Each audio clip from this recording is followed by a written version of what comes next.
자, 착하게 따라와. 서울 구경 시켜줄게. 싫어요, 놔주세요. 여대생이 팔을 빼려 했지만 소용없었어요. 친구들도 무서워서 울고 있었죠. 문 밖에서 하윤이 심장이 빠르게 뛰었습니다. 하지만 머리는 차가웠어요. 707에서 배운 냉정하게 상황을 분석하고 행동하는 것. 7명이 이치, 무기소지 여부, 퇴로, 민간인 이치. 1초 만에 모든 것을 파악했습니다. 하윤은 카페 문을 열고 들어갔어요. 뭐야? 또 너야? 어제 만났던 남자가 하윤을 알아봤습니다. 하지만 하윤은 그를 무시하고 전등 스위치를 찾았습니다. 뭐 하는 거야? 하윤은 돌아서며 말했습니다. 내 동생을 놓아주세요. 동생? 아, 이 예쁜이가? 하! 남자들이 웃었어요. 마지막 경고입니다. 놓아주세요. 경고? 너 정말 죽고 싶. 탁. 하윤이 전등 스위치를 껐습니다. 카페 안이 순식간에 어둠에 잠겼어요. 그리고 시작됐습니다. 어둠 속에서 하윤은 유령처럼 움직였어요. CQB, 근접 전투술, 좁은 공간에서 적을 제압하는 707의 특기였죠. 첫 번째 남자의 무릎 뒤를 정확히 가격했습니다. 비명과 함께 쓰러졌죠. 두 번째는 목을 조여 의식을 잃게 했죠. 세 번째는 팔을 꺾어 무력화시켰습니다. 뭐야? 불 켜! 어디 있어? 남자들의 혼란스러운 외침이 들렸어요. 하지만 하윤은 이미 네 번째 목표로 향하고 있었죠. 15초, 단 15초 만에 7명 중 6명이 쓰러졌습니다. 마지막 남자는 서연을 방패 사마벽에 붙어 있었어요. 손에는 칼이 들려 있었죠. 가까이 오지 마! 하윤은 멈췄습니다. 불 켜! 당장! 하윤이 천천히 스위치 쪽으로 움직였습니다. 남자는 안심했어요. 그 순간이었죠. 이 상황을 하윤은 어떻게 해결해 나갈까요? 그리고 왜 이런 상황들이 벌어지는 건지 사연이 끝까지 함께 해주세요. 그 전에 아주 잠깐 구독과 좋아요 눌러주시면 내용에 더욱 빠져드실 겁니다. 시작하겠습니다.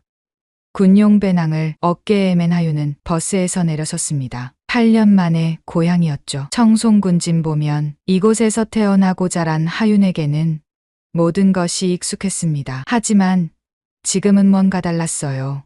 공기가 무거웠습니다. 마을 입구에 느티나무 그늘 아래 늘 앉아 계시던 할아버지들도 보이지 않았죠. 하윤은 천천히 걸었습니다. 707 특수임무단에서 익힌 습관이었어요.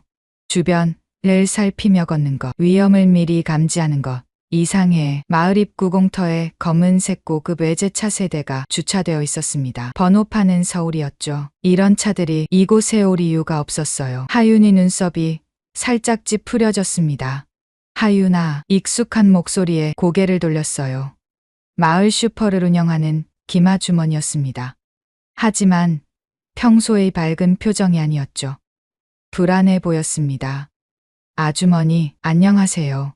오랜만이에요. 그래, 할머니 때문에 왔구나? 병원에 계시는데 조심해서 다녀. 왜 조심해야 하는지 하윤은 묻고 싶었지만 아주머니는 이미 슈퍼 안으로 들어가 버렸습니다. 문을 닫는 소리가 평소보다 크게 들렸죠. 하윤은 다시 걷기 시작했어요. 재래시장을 지나갔습니다. 평일 오후면 북적여야 할 시장이 텅 비어 있었죠. 가게들은 문을 닫았고 몇몇 상인들만 불안한 눈빛으로 밖을 내다보고 있었습니다. 순간 하윤이 마음이 움츠러들었습니다. 이건 평범한 상황이 아니었어요. 8년간 대테러 작전을 수행하며 익힌 직감이 경고를 보내고 있었죠. 마을 중심가로 접어들자 청송다원이 보였습니다. 5년 전에 생긴 마을 유일의 카페였죠. 대형 유리창 너머로 안희원이 들여다 보였어요. 그리고 하윤은 발걸음을 멈췄습니다. 카페 안에는 검은 양복을 입은 남자들이 가득했어요. 15명쯤 되어 보였죠. 그들은 큰 소리로 웃고 떠들며 여종업원들을 괴롭히고 있었습니다. 이리 와봐, 아가씨. 서울 남자가 어떤지 보여줄게. 시골 아가씨들이 뭘 알겠어? 우리가 가르쳐 줄게. 추잡한 웃음소리가 유리창을 통해 밖까지 들렸습니다. 하윤이 주먹이 꽉 쥐어졌어요. 진정해. 아직 상황 파악이 먼저야. 심호흡을 했습니다. 707에서 배운 대로 감정을 다스렸죠. 하지만 가슴 속 분노는 쉽게 가라앉지 않았어요. 하윤은 조용히 카페 문을 열고 들어갔습니다. 어서 오세. 아. 카운터에 있던 젊은 여성이 하윤을 보고 말을 멈췄어요. 군복 차림에 하윤을 본 남자들도 하나둘 고개를 돌렸죠. 뭐야, 군인이네? 여자, 군인? 재밌겠는데. 한 남자가 일어서며 하윤에게 다가왔습니다. 얼굴에는 건들거리는 미소가 가득했죠. 담배와 술 냄새가 진동했어요. 군인 아가씨, 여기가 어딘지 알고 왔어? 하윤은 차갑게 대답했습니다. 모르겠는데요. 그냥 커피 한잔 하러 왔을 뿐입니다. 커피, 하하하. 남자가 크게 웃었어요. 다른 남자들도 따라 웃었죠. 들었어? 커피 마시러 왔대. 귀엽네. 야, 너희들 자리 좀 비켜. 군인 아가씨랑 얘기 좀 해야겠다. 그럴 필요 없습니다. 하윤이 목소리는 얼음처럼 차가웠어요. 눈빛도 변했죠. 8년간 생사를 넘나들며 단련된 전사의 눈이었습니다. 남자의 표정이 굳어졌어요. 뭐, 지금 나한테 반말했어? 아니요, 존댓말했습니다. 이제 비켜주시겠어요? 순간 카페 안이 조용해졌습니다. 긴장감이 공기를 무겁게 눌렀죠. 남자가 주먹을 들어 올렸어요. 하지만 하윤은 움직이지 않았습니다. 그저 차갑게 바라볼 뿐이었죠. 형님, 그만하세요. 뒤에서 다른 남자가 말렸습니다. 군인한테 손대면 큰일 나요.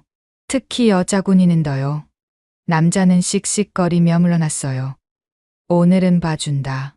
하지만 다음엔 조심해. 이 마을은 이제 우리 구역이니까. 하윤은 대답하지 않았습니다. 그저 카운터로 걸어가 커피를 주문했죠. 아메리카노 하나요?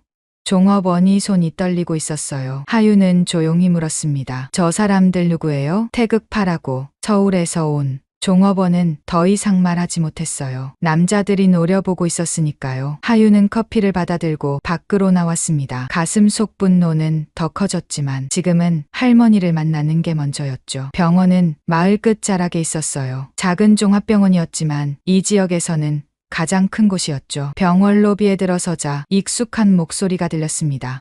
언니, 서연이었어요. 하윤이 사촌 동생이자 간호대학생이었죠. 서연은 뛰어와 하윤을 꼭 껴안았습니다. 언니, 정말 오랜만이야. 보고 싶었어. 나도 보고 싶었어. 할머니는 어때? 서연이 표정이 어두워졌어요. 많이 편찮으셔. 폐렴이 심해서. 그런데 언니, 혹시 마을에서 이상한 사람들 못 봤어? 검은 양복 입은 사람들? 봤구나. 태극파라는 조직이야. 일주일 전부터 마을에 나타났어. 땅을 싸게 사려고 주민들을 협박하고 있어. 하윤이 눈이 날카로워졌습니다. 협박? 응. 특히 여자들한테는 정말 무서워. 경찰도 오지 않아. 태극파가 뭔가 손을 쓴 것 같아. 하윤은 서연이 어깨를 가볍게 잡았어요. 걱정하지 마. 내가 왔잖아. 언니가 뭘 할 수 있어? 그 사람들 진짜 무서운 사람들이야. 하윤은 미소를 지었습니다. 707 특수임무단 중위. 대한민국 최정예 대테러 부대원. 그런 자신을 서연은 모르고 있었죠. 할머니 먼저 뵙자. 가자. 병실로 향하며 하윤은 생각했어요. 3개월 후 저녁 마지막 휴가를 조용히 보내려 했는데 운명은 다른 계획을 갖고 있는 것 같았죠. 병실 문을 열자 할머니가 보였어요. 마니아 위신 모습에 하윤이 가슴이 아팠습니다. 할머니, 아이고, 우리 하윤이. 할머니의 손은 떨리고 있었지만 따뜻했어요. 하윤은 그 손을 꼭 잡았습니다. 할머니, 제가 왔어요. 이제 걱정하지 마세요. 창밖으로 어둠이 내리고 있었습니다. 그리고 하윤은 알고 있었죠. 이 어둠 속에서 곧 폭풍이 시작될 거라는 것을. 태극파, 그들은 잘못된 마을을 건드렸죠. 707 특수임무단의 전사가 지키는 마을을 말이죠. 다음 날 아침 하윤은 마을 회관으로 향했습니다. 서연이 알려준 비상마을회의에 참석하기 위해서였죠. 회관 앞은 이미 주민들로 가득했어요. 모두의 얼굴에는 걱정이 가득했습니다. 하윤은 조용히 뒤쪽에 서서 상황을 지켜봤죠. 자, 이제 회의를 시작하겠습니다. 이장님이 목소리가 떨리고 있었어요. 평소의 당당한 모습은 찾아볼 수 없었죠. 모두 아시다시피 태극파라는 조직이 우리 마을을 노리고 있습니다. 그들이 원하는 이장님이 잠시 말을 멈췄어요. 손에 든 종이가 바들바들 떨렸습니다. 우리 마을 전체 토지의 70%를 시세의 10분의 1 가격에 팔라고 합니다. 회관이 술렁였어요. 분노의 목소리가 여기저기서 터져 나왔죠. 그게 말이 됩니까? 도둑놈들이 따로 없네. 이장님이 손을 들어 조용히 시켰습니다. 더 큰 문제가 있습니다. 그들은 이곳에 대규모 리조트를 짓겠다고 하는데 제가 알아본 바로는 이장님의 목소리가 더욱 작아졌어요. 불법 도박장을 만들려는 것 같습니다. 하윤의 눈빛이 날카로워졌습니다. 단순한 땅 투기가 아니었어요. 더 큰 범죄 조직이 계획이 숨어 있었죠. 경찰은요? 신고는 하셨습니까? 한 주민이 물었어요. 이장님은 고개를 저었습니다. 했습니다. 하지만 경찰은 증거가 없다며 오히려 우리 보고 조용히 하라더군요. 순간 하윤이 가슴 속에서 뜨거운 무언가 같이 밀어올랐습니다. 정의가 무너진 곳. 그곳에서 힘없는 사람들이 고통받고 있었어요. 707에서 나라를 지켰던 하윤에게 이것은 참을 수 없는 일이었죠. 회의는 결론 없이 끝났습니다. 주민들은 한숨을 쉬며 흩어졌어요. 하윤은 이장님에게 다가갔습니다. 이장님, 저 강하윤입니다. 기억하시죠? 아, 하윤이구나. 군대에 있다고 들었는데 곧 저녁이에요. 이장님, 태극파에 대해 더 자세히 알고 싶은데요. 이장님은 주변을 살피며 목소리를 낮췄어요. 조심해야 해. 그들은 정말 위험한 사람들이야. 특히 여자들한테는. 그때였습니다. 하윤의 핸드폰이 울렸어요. 서연이었죠. 언니 지금 어디야? 서연의 목소리에는 공포가 가득했습니다. 하윤의 온몸이 긴장했어요. 무슨 일이야? 청송다원의 태극파가 우리를 안 보내줘. 전화가 끊겼습니다. 하윤은 즉시 뛰기 시작했어요.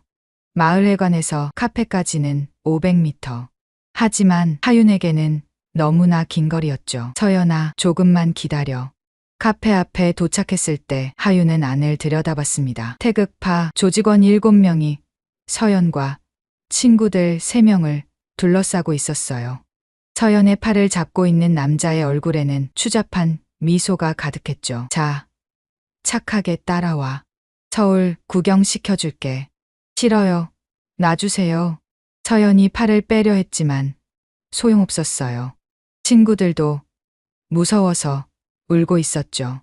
하윤의 심장이 빠르게 뛰었습니다. 하지만 머리는 차가웠어요. 707에서 배운 것. 감정에 휘둘리면 진다. 냉정하게 상황을 분석하고 행동해야 한다. 7명의 위치, 무기 소지 여부, 퇴로, 민간인 위치. 0점 만에 모든 것을 파악했습니다. 하윤은 조용히 카페 문을 열고 들어갔어요. 뭐야? 또 너야? 어제 만났던 남자가 하윤을 알아봤습니다.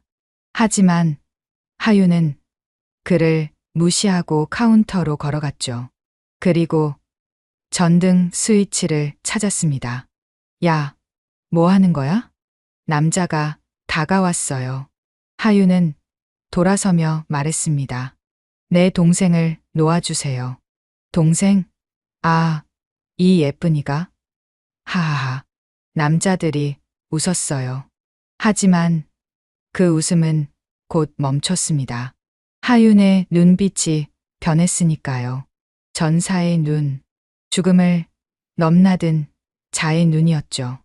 마지막 경고입니다. 놓아주세요. 경고? 너 정말 죽고 싶. 탁. 하윤이 전등 스위치를 껐습니다. 카페 안이 순식간에 어둠에 잠겼어요. 그리고 시작됐습니다. 어둠 속에서 하윤은 유령처럼 움직였어요. CQB 근접 전투술. 좁은 공간에서 적을 제압하는 707의 특기였죠. 첫 번째, 남자의 무릎 뒤를 정확히 가격했습니다. 비명과 함께 쓰러졌어요. 두 번째는 목을 조여 의식을 잃게 했죠. 세 번째는 팔을 꺾어 무력화시켰습니다. 뭐야? 불 켜. 어디 있어? 남자들의 혼란스러운 외침이 들렸어요. 하지만 하윤은 이미 네 번째 목표로 향하고 있었죠. 15초, 단 15초 만에 7명 중 6명이 쓰러졌습니다. 마지막 남자는 서연을 방패 삼아 벽에 붙어 있었어요. 손에는 칼이 들려 있었죠. 가까이 오지 마. 인연 죽는다. 하윤은 멈췄습니다. 그리고 차분히 말했어요. 알겠습니다. 진정하세요. 불 켜. 당장. 하윤이 천천히 스위치 쪽으로 움직였습니다. 남자는 안심했어요. 그 순간이었죠. 하윤이 주머니에서 동전을 꺼내 창문에 던졌습니다. 챙그랑. 남자가 반사적으로 소리 나는 쪽을 봤어요. 0점 빈틈.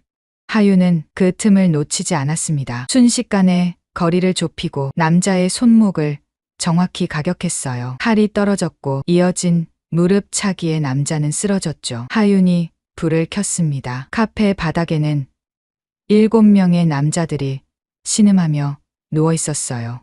서연과 친구들은 충격에 빠진 채 하윤을 바라봤죠. 언니, 어떻게? 하윤은 서연을 꼭 안아줬습니다. 괜찮아. 이제 안전해. 그리고 쓰러진 남자들을 차갑게 내려다봤어요. 24시간 내에 이 마을을 떠나세요. 하윤의 목소리는 얼음처럼 차가웠습니다. 이건 경고가 아닙니다. 최후 통첩이에요. 간신히 의식을 되찾은 남자가 이를 갈며 말했어요. 누구야? 대한민국 육군 707 특수임무단 강하윤 중입니다. 남자들의 얼굴이 하얗게 변했어요. 707, 그 이름만으로도 충분했죠. 그리고 이 마을은 제 고향입니다. 건드리지 마세요. 하윤은 서연과 친구들을 데리고 카페를 나왔습니다. 밖에는 이미 주민들이 모여 있었어요. 누군가 영상을 찍고 있었죠. 그날 저녁 한 영상이 인터넷을 뜨겁게 달궜습니다. 특수부대 군대 조폭 7명. 조회수는 순식간에 100만을 넘었어요. 댓글도 쏟아졌죠. 진짜 707이래요. 혼자서 7명을 개박. 우리 마을의 영웅. 하지만 하윤은 알고 있었습니다. 이것은 시작에 불과하다는 것을. 태극파는 더 큰 조직의 일부일 뿐이고 진짜 싸움은 이제부터라는 것을요. 병실에서 할머니가 하윤의 손을 잡았습니다. 우리 하윤이가 정말 대단한 아이가 됐구나. 할머니, 걱정하지 마세요. 제가 다 해결할게요. 창밖으로 어두운 밤이 깊어가고 있었습니다. 그리고 하윤은 느꼈어요. 전사의 본능이 깨어나고 있다는 것을. 8년간 나라를 지켰던 그 본능이 이제는 고향을 지키기 위해 다시 불타오르고 있었죠. 서울 강남의 한 고층 빌딩 최상층. 거대한 유리창 너머로 도시의 야경이 펼쳐져 있었습니다. 회장실 안에는 담배 연기가 자욱했죠. 태극파 애들이 당했다고? 최진혁의 목소리는 낮고 차가웠어요. 청룡회 회장. 조직원 500명을 거느린 거대. 조직의 수장이었죠. 예, 회장님. 여자, 군인 하나한테. 부하의 목소리가 떨렸습니다. 최진혁의 눈빛이 번뜩였어요. 여자 군인, 707이라고? 그렇습니다. 탁. 최진혁이 테이블을 내리쳤습니다. 재떨이가 바닥에 떨어졌죠. 부하는 고개를 숙였어요. 최진혁은 창가로 걸어갔습니다. 청송마을, 그 여군에 대해 조사해. 모든 것을 파헤쳐. 알겠습니다.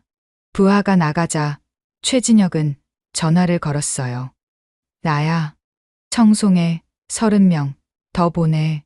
그리고 할머니가 입원했다던 병원 찾아봐.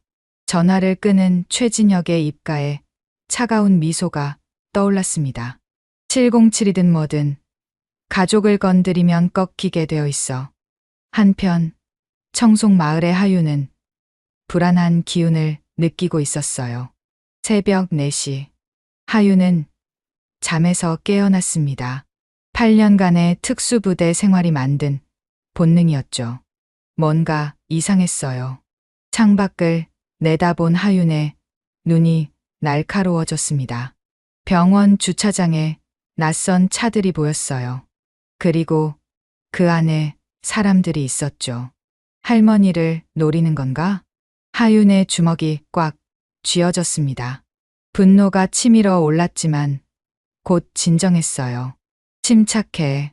먼저 도움을 요청해야 해. 하윤은 핸드폰을 꺼냈습니다. 그리고 오랜만에 그 번호를 눌렀죠. 여보세요? 팀장님, 저 하윤입니다. 하윤? 이 시간에 무슨 일이야? 김태준 소령, 707 특수임무단 팀장이었죠. 하윤과 함께 수많은 작전을 수행한 전우였습니다. 도움이 필요합니다. 하윤이 상황을 설명하자 전화 너머로 잠시 침묵이 흘렀어요. 알았다. 6시간 안에 도착한다. 준서와 민호도 데려갈게. 감사합니다. 팀장님. 가족 일이잖아. 당연한 거야. 전화를 끄는 하윤은 다시 창밖을 봤습니다. 감시자들은 여전히 그곳에 있었죠. 좋아. 게임을 하고 싶다면 해주지. 오전 10시 청송 버스터미널에 3명의 남자가 내렸습니다. 김태준 소령, 박준서 중사, 이민호 하사, 모두 707 특수임무단 최정 예요원들이었죠. 하윤, 태준이 손을 들었어요. 하윤은 반갑게 맞이했습니다. 와주셔서 감사합니다. 뭘, 우리가 한 팀이잖아. 그런데 진짜 조폭들이 설치고 있어? 준서가 물었어요. 하윤은 고개를 끄덕였죠. 태극판은 시작일 뿐이에요. 진짜는 청룡회인 것 같습니다. 청룡회. 그 유명한 민호의 얼굴이 굳어졌어요. 청룡회는 군에서도 주시하는 거대 범죄 조직이었으니까요. 일단 숙소로 가죠. 거기서 자세히 설명할게요. 하윤이 준비한 숙소는 마을 외곽의 작은 펜션이었습니다. 조용하고 안전한 곳이었죠. 자, 이게 제가 파악한 정보입니다. 하윤이 노트북을 열었어요. 화면에는 청룡회 조직도가 떠 있었죠. 어떻게 이런 걸 마을 주민분들이 보아주셨어요. 그리고 어제 제압한 놈들 핸드폰에서도 정보를 얻었죠. 태준이 감탄했습니다. 역시 하윤이야. 그래서 계획은? 먼저 그들의 진짜 목적을 밝혀야 해요. 단순 땅 투기가 아닙니다. 하윤이 다른 파일을 열었어요. 청송 마을 지도였죠. 이 마을의 위치를 보세요. 완벽한 밀수 루트예요. 준서가 주먹을 쥐었어요. 그런 놈들이 마을 사람들을 괴롭히고 있다고? 용서할 수 없지. 그때 민호가 창밖을 가리켰습니다. 저기 수상한 차가 있어요. 검은색 세단이 펜션 앞을 천천히 지나가고 있었죠. 하윤이 미소를 지었습니다. 벌써 우리를 찾았네요. 예상보다 빠른데? 어떻게 할까? 태준이 물었어요. 하윤의 눈이 반짝였죠. 심리전을 시작하죠. 그날 밤 청룡회 조직원들에게 이상한 일이 일어났습니다. 그들이 타고 다니는 차 유리에 메시지가 적혀 있었어요. 당신들의 모든 움직임이 감시되고 있다. 청송을 떠나라. 이것이 마지막 경고다. 707이 지켜보고 있다. 조직원들은 공포에 떨었습니다. 언제, 어떻게 이런 메시지를 남겼는지 아무도 몰랐으니까요. 다음 날 아침 최진혁에게 보고가 올라갔어요. 뭐? 차에 메시지가? 예, 회장님. 30대 모든 차량에 CCTV는 아무것도 안 찍혔습니다. 마치 유령같이. 최진혁의 얼굴이 붉어졌어요. 분노가 끓어올랐죠. 707, 정말 대단하군. 좋아. 그렇게 나온다면. 최진혁은 전화를 들었습니다. 여보세요? 나야. 그래. 그 물건 말이야. 이번 주에 청송으로 가져와. 뭐, 위험하다고? 상관없어. 그리고 최진혁의 목소리가 더욱 낮아졌어요. 그 역은 할머니가 있는 병원. 우리 쪽 의사 한 명 심어둬. 한편 하윤과 팀원들은 다음 작전을 준비하고 있었습니다. 마약 거래 현장을 잡아야 해요. 하윤이 지도를 가리켰어요. 제 추측이 맞다면 이번 주 안에 큰 거래가 있을 겁니다. 어떻게 알아? 청룡회가 갑자기 인원을 늘린 건 이유가 있어요. 뭔가를 지키려는 거죠. 태준이 고개를 끄덕였습니다. 맞아. 그럼 우리도 준비해야겠네. 그때 하윤의 핸드폰이 울렸어요. 서연이었죠. 언니, 할머니가 갑자기 상태가 안 좋아졌어. 하윤의 얼굴이 창백해졌습니다. 순간 온몸이 얼어붙는 것 같았어요. 설마 그들이? 지금 갈게. 하윤이 뛰쳐나가려 하자 태준이 잡았습니다. 하윤, 침착해. 함정일 수도 있어. 하지만 할머니가. 하윤의 목소리가 떨렸어요. 눈에는 눈물이 맺혔죠. 이것은 전쟁이었습니다. 그리고 적은 이미 하윤의 가장 약한 곳을 공격하기 시작했어요. 태준이 하윤의 어깨를 잡았습니다. 같이 가자. 혼자가 아니야. 준서와 민호도 고개를 끄덕였어요. 맞아. 우리가 있잖아. 하윤은 눈물을 닦았습니다. 그리고 깊게 숨을 들이쉬었죠. 청룡회 절대 용서하지 않을 거야. 4명의 전사가 병원으로 향했습니다. 폭풍이 시작되고 있었어요. 그리고 이 폭풍은 청룡회를 완전히 삼켜버릴 것이었죠. 병원에 도착한 하윤은 숨이 막히는 것 같았습니다. 할머니의 병실 앞에는 낯선 의사가 서 있었죠. 할머니 상태가 어떻습니까? 의사는 차갑게 대답했어요. 갑자기 악화되셨습니다. 원인을 모르겠네요. 하윤의 눈이 날카로워졌습니다. 의사의 눈빛에서 거짓을 느꼈으니까요. 태준이 조용히 하윤의 팔을 잡았어요. 일단 할머니를 보자. 병실 안에 할머니는 힘겹게 숨을 쉬고 있었습니다. 하윤의 가슴이 찢어지는 것 같았어요. 할머니. 그때 서연이 다가와 속삭였습니다.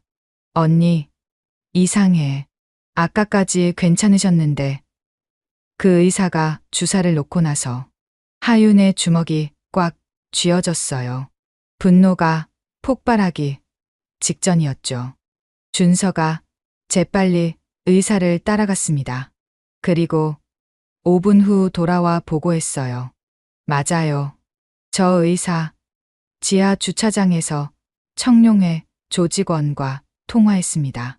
하윤의 눈에서 불꽃이 튀었습니다. 이제 확실해졌네요. 그들이 먼저 선을 넘었어요. 태준이 고개를 끄덕였죠. 그래, 이제 우리도 규칙 없이 간다. 그날 밤 하윤은 혼자 병원을 나왔습니다. 아니, 혼자인 것처럼 보였죠. 미행하던 청룡회 조직원 둘이 하윤을 따라갔어요. 어두운 골목으로 들어서는 순간이었습니다. 잘 걸렸네. 하윤이 돌아섰어요. 미행자들이 당황했죠. 뭐야? 알고 있었어? 다음 순간 그림자 속에서 준서와 민호가 나타났습니다. 미행자들은 순식간에 제압당했어요. 자, 이제 얘기해 볼까요? 하윤의 목소리는 얼음장처럼 차가웠습니다. 누가 시켰죠? 할머니한테 뭘 한 거예요? 우린 몰라. 탁. 하윤이 남자의 무릎을 정확히 가격했어요. 비명이 터져 나왔죠. 다시 물을게요. 누가 시켰어요? 최진혁 회장님이 드디어 입을 열었습니다. 남자의 목소리는 공포로 떨렸어요. 오늘 새벽 3시 큰 거래가 있어. 북한에서 물건이 들어와. 어디서? 청송읍 폐쇄된 나이트클럽 블루문이야. 하윤은 태준을 봤어요. 태준이 고개를 끄덕였죠. 새벽 2시 30분. 4명의 그림자가 블루문 나이트클럽 주변에 포진했습니다. 건물 주변에는 청룡회 조직원 30명이 경계를 서고 있었어요. 각자 위치 확인. 태준의 목소리가 무전기에서 들렸습니다. 2번 위치 확인. 3번 위치 확인. 4번 위치 확인. 하윤은 건물 뒤편에 있었어요. 심장이 빠르게 뛰었지만 호흡은 고요했죠. 3, 2, 1점 시작. 동시다발적으로 작전이 시작됐습니다. 하윤은 뒤쪽 비상구로 침투했어요. 경비 2명을 소리 없이 제압했죠. 동시에 태준은 정문으로, 준서와 민호는 옆문으로 들어갔습니다. 어둠 속에서 707의 전사들은 유령처럼 움직였어요. 5분. 단 5분 만에 1층의 조직원 10명이 모두 쓰러졌습니다. 하윤은 계단을 올라갔어요. 2층에서는 총성이 들렸죠. 젠장, 저기다. 어디야? 어디 있어? 혼란에 빠진 조직원들. 하지만 707 대원들에게는 쉬운 상대였어요. 섬광탄이 터졌습니다. 번쩍. 으악, 안 보여. 그 틈을 타 하윤이 돌진했어요. 근접 전투술의 정수를 보여줬죠. 팔꿈치, 무릎, 주먹. 모든 것이 무기가 되었습니다. 10분 후 2층도 정리됐어요. 이제 3층이었습니다. 최진혁이 있을 곳이었죠. 내가 먼저 들어갈게요. 하윤이 말했어요. 태준이 걱정스럽게 봤지만 고개를 끄덕였죠. 조심해. 하윤은 3층으로 올라갔습니다. 복도 끝 사무실. 문이 열려 있었어요. 안에는 최진혁이 담배를 피우며 서 있었습니다. 드디어 왔군. 707이 영웅. 최진혁의 목소리는 의외로 침착했어요. 할머니한테 한 짓 용서 못해요. 하윤의 목소리에는 분노가 가득했습니다. 할머니? 아, 그 늙은이 말이야? 걱정 마. 아직 죽지 않았어. 내가 시키면 언제든 해독제를 줄 수 있지. 하윤의 눈빛이 불타올랐어요. 조건이 뭐죠? 간단해. 여기서 조용히 사라져. 그럼 할머니는 살 거야. 최진혁이 웃었습니다. 승리를 확신하는 웃음이었죠. 하지만 하윤도 웃었어요. 한 가지 잊으신 게 있네요. 전 혼자가 아니에요. 그 순간 창문이 깨지며 태준과 준서, 민호가 들어왔습니다. 최진혁의 얼굴이 창백해졌어요. 이럴 수가. 그리고 하나 더. 하윤이 핸드폰을 꺼냈습니다. 녹음 파일이었죠.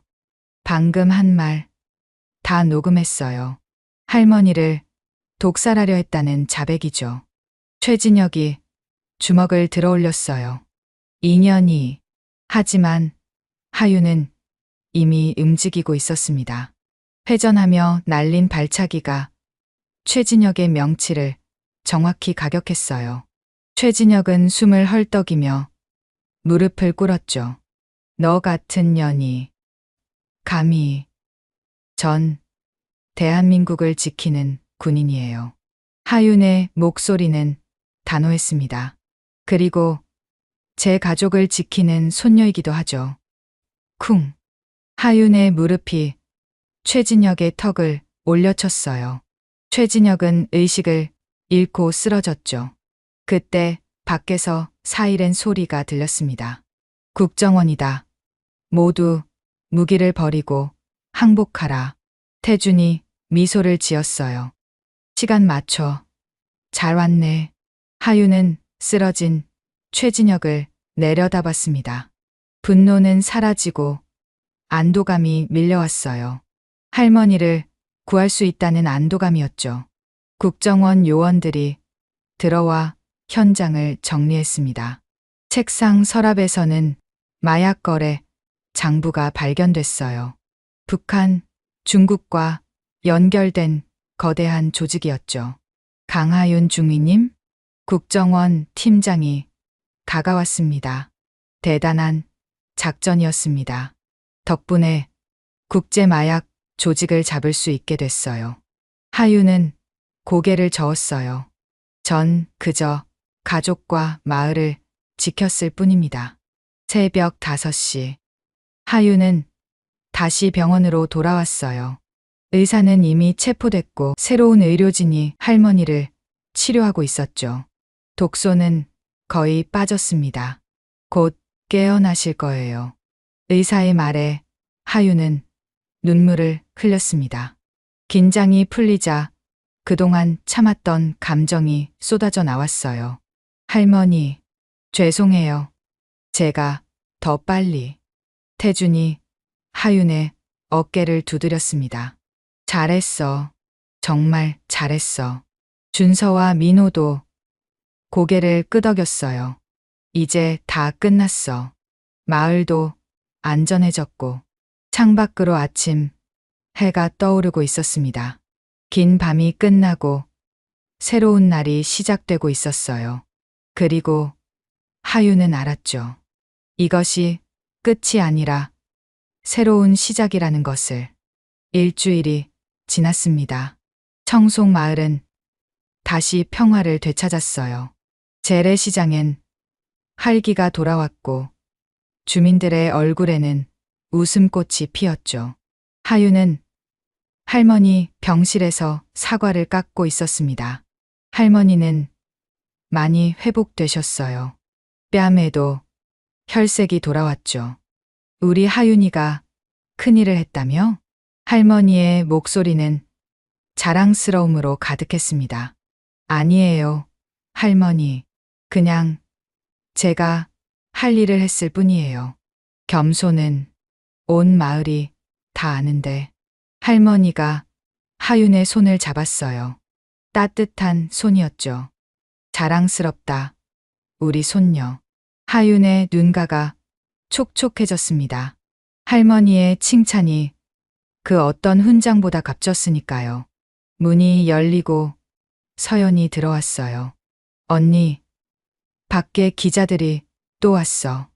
하윤이 한숨을 쉬었습니다. 청룡회 사건이 언론에 알려지면서 하윤은 일약 스타가 됐어요. 여전사, 마을의 수호자 같은 별명도 생겼죠. 또 인터뷰하래? 응. 언니, 진짜 유명해졌어. 우리 학교 애들도 다 언니 팬이야. 서연의 얼굴에는 자부심이 가득했습니다. 그때 병실 문이 다시 열렸어요. 정장을 입은 중년 남성이 들어왔죠. 강하윤 중위님? 네. 누구시죠? 남자는 명함을 내밀었습니다. 국정원 대테러센터장 박민수입니다. 하윤의 눈이 커졌어요. 국정원 대테러센터는 대한민국 최고의 대테러 조직이었으니까요. 잠시 얘기 좀 나눌 수 있을까요? 하윤은 할머니께 양해를 구하고 복도로 나왔습니다. 단도직입적으로 말씀드리죠. 우리 센터에 오시지 않겠습니까? 박민수의 눈빛은 진지했어요.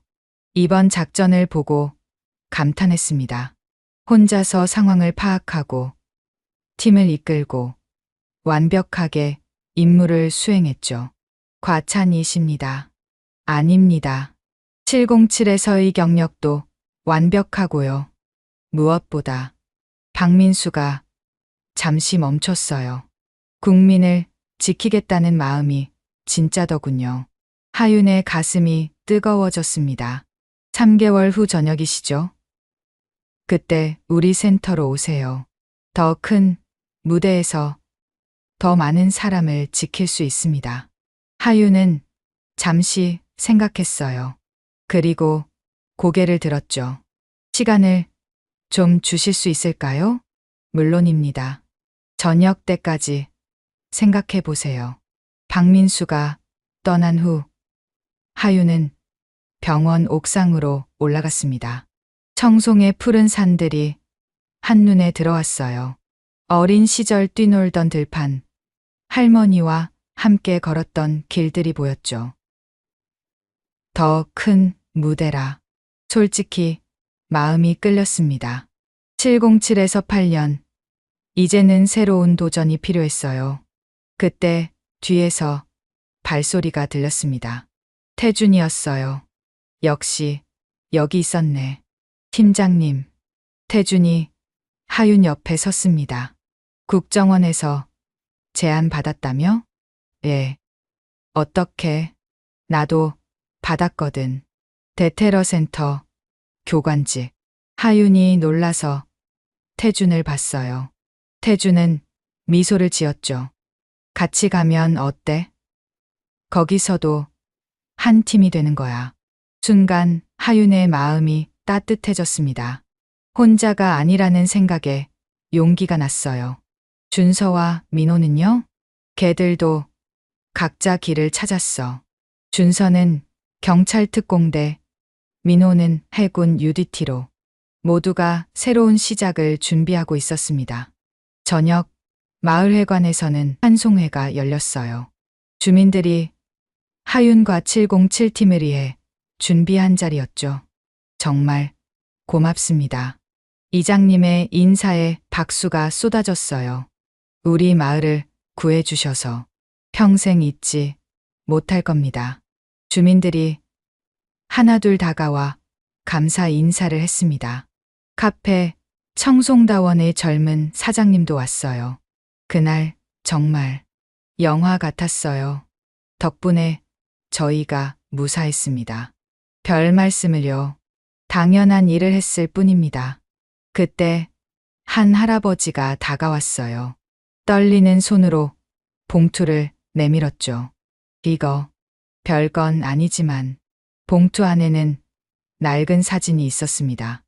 6.25 전쟁 때 이 마을을 지켰던 국군 장병들의 사진이었어요. 그때도 군인들이 우리를 지켜줬지. 이번에도 그랬고 당신들은 진짜 영웅이야. 하윤의 눈시울이 붉어졌습니다. 그날 밤 하윤은 오랜만에 일기를 썼어요. 오늘 많은 것을 느꼈다. 군인의 사명이 무엇인지 왜 우리가 존재하는지. 8년 전 707에 들어갈 때는 그저 강해지고 싶었다. 하지만 이제는 안다. 진짜 강함은 누군가를 지킬 수 있는 힘이라는 것을. 3개월 후 하유는 군복을 벗었습니다. 저녁 시계는 할머니와 서연 그리고 707 동료들이 모두 왔어요. 중위, 아니 이제 하윤 씨. 태준이 웃으며 말했어요. 준비됐어? 하윤은 고개를 끄덕였습니다. 준비됐습니다. 일주일 후 하윤은 서울로 향했어요. 국정원 대테러센터. 새로운 신분증을 받았죠. 강하윤 요원 환영합니다. 박민수 센터장이 악수를 청했습니다. 앞으로 할 일이 많을 겁니다. 준비되셨죠? 예. 하윤의 대답은 힘찼어요. 사무실 창밖으로 서울의 풍경이 보였습니다. 수많은 사람들이 살아가는 도시였죠. 이제는 더 많은 사람을 지킬 수 있어. 하윤은 주먹을 꽉 쥐었어요. 청송에서의 경험은 끝이 아니라 시작이었습니다. 더 큰 위협으로부터 대한민국을 지키는 새로운 임무가 기다리고 있었죠. 핸드폰이 울렸어요. 서연이었습니다. 언니, 국정원 신규 요원 선발됐다며? 아직 훈련 중이야. 그래도 대단해. 우리 언니가 진짜 영웅이야. 하유는 웃었어요. 영웅은 무슨. 그냥 할 일을 하는 거야. 전화를 끊고 하유는 훈련장으로 향했습니다. 첫 번째 훈련은 시가지 대테러 작전. 하윤의 눈빛이 날카로워졌어요. 시작이다. 태양이 떠오르는 아침. 새로운 전사의 하루가 시작되고 있었습니다. 그리고 어딘가에서 대한민국을 위협하는 적들도 움직이고 있겠죠. 하지만 하윤은 두렵지 않았어요. 707에서 배운 기술, 청송에서 깨달은 사명감, 그리고 함께하는 동료들이 있으니까요.